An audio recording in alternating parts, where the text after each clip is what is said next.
Shalom Bapak Ibu Saudara. Renungan kita pagi hari ini berbicara mengenai perpecahan gereja atau bagaimana caranya kita harus membangun gereja. Nah, ini kita akan membaca satu perikop yang cukup panjang dalam 1 Korintus pasal 1 sampai pasal 4 ini. Sebenarnya dari mulai pasal 1 ayat 10 ini udah bicara soal perpecahan ya. Saya baca aja ya, saya pakai ILT ini. Dan aku menasihatkan kamu, saudara-saudara, demi nama Tuhan Yesus Kristus, supaya kamu seia sekata dan tidak ada perpecahan di antara kamu. Nah, perpecahannya ini yang seperti apa ini? Jadi gini, sebagian jemaat di Korintus bilang aku dari golongan Paulus, ya. Sebagian lagi bilang aku dari golongan Apolos, sebagian lagi bilang aku dari golongan Kefas. Sebagian juga ada yang bilang aku dari golongan Kristus, ya. Itu sebenarnya rohnya perpecahan juga, ya. Nah, sebagian ini terjadi barangkali karena sebagian orang kagum misalnya dengan Apolos yang memang dia berhikmat sekali ya, ahli dalam kitab suci ya. Dan sebagian barangkali ke Kefas karena barangkali mujizatnya, sebagian ke Paulus dan sebagainya. Pokoknya masing-masing ada kebanggaannya lah atas golongan-golongannya ini ya. Nah, Paulus mulai dia jelasin jangan bersandar pada hikmat manusia, tapi Kristus itu adalah hikmat Kristus itu adalah hikmat Elohim gitu ya. Terus dia bicarakan sampai pasal 2 tuh. Sampai pasal 3 lagi dia masih bicarakan membandingkan ya dirinya dengan Apolos ya. Aku menanam, Apolos menyiram, tapi yang penting kan Tuhan yang memberikan pertumbuhan dan sebagainya. Nah, yang bagian yang kita mau baca ini adalah bagian di mana Paulus mengingatkan kita bahwa semua kita yang membangun tubuh Kristus, kita semua hamba Tuhan kan, anggota gereja itu akan dihakimi nanti, dinilai ya. Bagaimana caranya kita membangun? Mari dulu saya baca dulu ya. Ini ingat ya, konteksnya itu lagi bicara soal pembangunan gereja, soal perpecahan gereja ya. Jadi Paulus ngasih nasihat ini bahwa kalau kalian nanti bangun bagaimanapun tetap akan dinilai Tuhan nanti bagaimana di akhirnya. Mari kita baca dulu ya. Dari 1 Korintus 3 ayat 11 saya pakai ILT ini. Sebab tidak seorang pun sanggup untuk meletakkan fondasi yang lain selain yang sudah diletakkan, yaitu Yesus Sang Mesias.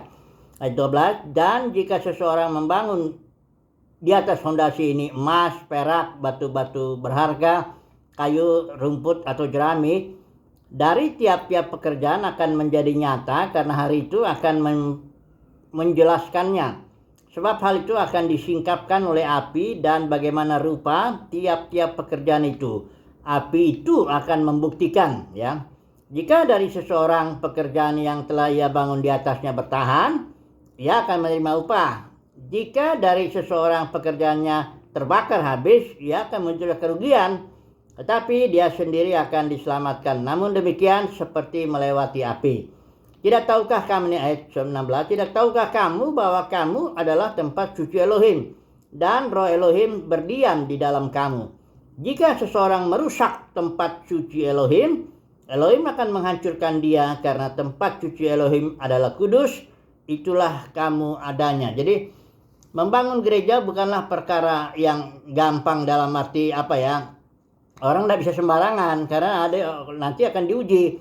Kalau orang membangunnya dengan kayu, rumput atau jerami, atau nanti apakah dia bangun dengan emas, perak, batu-batu berharga dan sebagainya ya. Jadi semuanya akan diuji oleh api Tuhan pada harinya, yaitu pada ketika kedatangan Tuhan.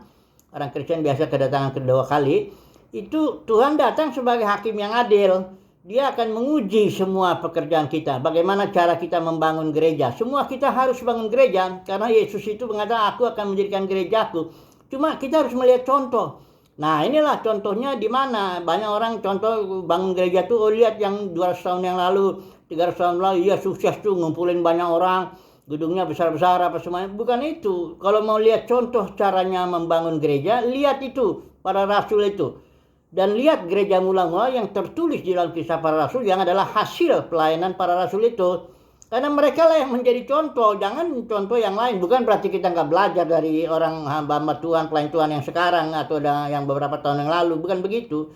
Tapi kalau mau mengetahui bagaimana sih caranya bangun gereja, ya lihat itu rasul yang pertama kelompok Petrus khusus untuk orang Yahudi, kedua kelompok Paulus khusus untuk bangsa-bangsa lain, ketiga timnya Rasul Yohanes, ini yang ketiga gereja sudah jatuh ya. Nah ini harus kita contoh itu, tiga kelompok itu, kalau saya menyebutnya trilogi ya, trilogi perjanjian baru itu. Tuhan berbicara kepada gerejanya melalui tiga kelompok ini, kelompok Petrus, kelompok Paulus, dan kelompok Yohanes. Itu yang harus kita contoh bagaimana mereka itu ya. Nah, jadi Paulus sudah nasihatkan, coba saya baca ya, bahwa gereja akan pecah memang ya, karena serangan serigala ganas. Saya baca aja dulu ya, Kisah Para Rasul 20 ya, ayat yang ke-30. Ya ini biasa saya baca ini, tapi perlu juga dibaca sekali lagi, supaya kita tahu bahwa yang sekarang ini denominasi ini bukan gereja, ini bukan gereja yang dibangun Yesus, bukan gereja yang dibangun para rasul, ini perpecahan. Ini sudah terjadi perpecahan gereja itu di zaman Rasul Yohanes. Gereja udah pecah ya oleh tiga ajaran palsu itu, Jebel, Bian, Nikolaus, dan bahkan Rasul Yohanes sudah nggak ada lagi persekutuan dengan gereja-gereja di Asia Kecil yang jatuh itu, 7 gereja itu, karena dalam suratnya 1 Yohanes itu surat umum, Rasul Yohanes ngomong ya bahwa dia apa yang kami lihat, apa yang kami dengar kami sampaikan, supaya ini tujuannya ini supaya kita ada persekutuan, koinonia. Oh itu istilahnya, kalau koinonia itu dalam. Gereja mula-mula itu kuat dalam koinonia. Mereka dalam tekun pengajaran rasul-rasul, tekun dalam koinonia. Sehingga mereka tingkat koinonianya, tingkat persekutuannya luar biasa. Jadi segala milik mereka itu milik bersama begitu loh. Ya.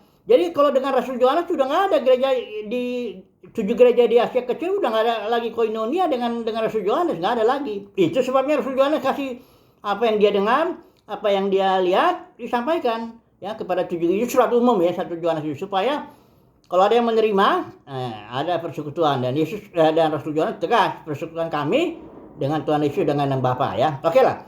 Nah kita lihat dulu di Kisah Para Rasul 20 ini. Ini awal perpecahannya udah dinubuatkan oleh Paulus, kasih tahu nih. Dikatakan begini ya.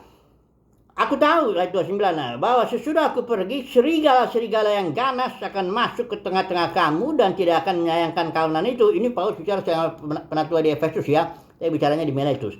Bahkan dari antara kamu sendiri akan muncul beberapa orang yang dengan ajaran palsu. Maksudnya ajaran palsu itu mirip tentu dengan aslinya ya. Dengan ajaran palsu mereka berusaha menarik murid-murid dari jalan yang benar dan supaya mengikut mereka. Ini jadi murid-murid ini tadinya di dalam Kisah Para Rasul semuanya ngikutin Roh Kudus ya. Karena di dalam Kisah Para Rasul ini gereja mula-mula nih ada 70 kali tuh Roh Kudus berbicara, Roh Kudus berbisik, penuh Roh Kudus melarang apa semuanya. Ya, mereka semua murid-murid itu kan gereja mula-mula tuh semuanya ini taat kepada Roh Kudus ya. Bukan berarti nggak pernah salah, Paulus pun pernah salah. Tapi semuanya tuh satu aja apanya aturannya. Ikutin pimpinan Roh Kudus ya, karena Roh Kudus yang mengatur ini semuanya. Para pemimpin juga di sini, rasul-rasul semuanya diatur. Paulus buat tawanan roh, semuanya diatur Roh Kudus lah. Nah, setelah ada beberapa pemimpin ini narik murid-murid di zaman Rasul Yohanes sudah ada tuh Diotrephes itu, orang yang ingin menjadi terkemuka, tarik murid-murid menyeret itu, menolak Rasul Yohanes, bayangkan saudara. Nah, denominasi itu coba dulu saya lihat konteks sekarang ini ya, supaya saudara tahu jangan mencontoh yang menimbulkan perpecahan. Contohlah para rasul itu ya. Yang sekarang ini apa sih denominasi itu? Denominasi itu bukan gereja, itu mesti jelas dong. Denominasi itu pecahan gereja. Kenapa? Karena para pemimpin narik murid-murid pada dirinya. Ya, ada yang nama denominasi itu nama pemimpinnya, misalnya Lutheran, ya, Calvinis, ya, Mennonite, Simon Meno itu. Ada Wesleyan, John Wesley itu apa semuanya. Kalau Pentakosta juga ada alirannya, ada macam-macam. Itu semuanya mencabik-cabik tubuh Kristus karena serangan serigala ganas. Jangan dicontoh yang itu. Kalau mau dicontoh, lihat itu para rasul. Bagaimana tuh Paulus dalam melayani. Bagaimana Rasul Yohanes dalam melayani. Bagaimana timnya Petrus dalam melayani. Mereka nggak ada uang emas dan perak, kata Petrus itu nggak ada, kata saya. Dia nggak tarik-tarik uang dari jemaat ya. Dia pun nggak narik jemaat, nggak narik uangnya lagi. Haram semuanya itu ya. Petrus bilang pernah dia mau disogok sama tukang sihir itu, kasih uang supaya ini. Petrus langsung bilang binasalah uangmu itu dengan kau pikir bisa apa. Nggak ada jualan-jualan itu Petrus itu apa semuanya. Paulus juga begitu. Dia waktu dia ngomong sini, emas, perak, pakaian nggak pernah kuinginin dari siapapun juga. Dengan tanganku sendiri aku bekerja ya. Nah jadi jangan dicontoh tuh orang para pemimpin yang narik murid pada dirinya, bangun gedung yang besar, tarik uang, ajaran persepuluhan, buah sulung, janji iman, itu nggak pernah dilakukan oleh para rasul. jangan ditiru. Jadi nanti di hari penghakiman kita akan menghadap Tuhan Yesus semua. Makanya kalau dia gagal gimana?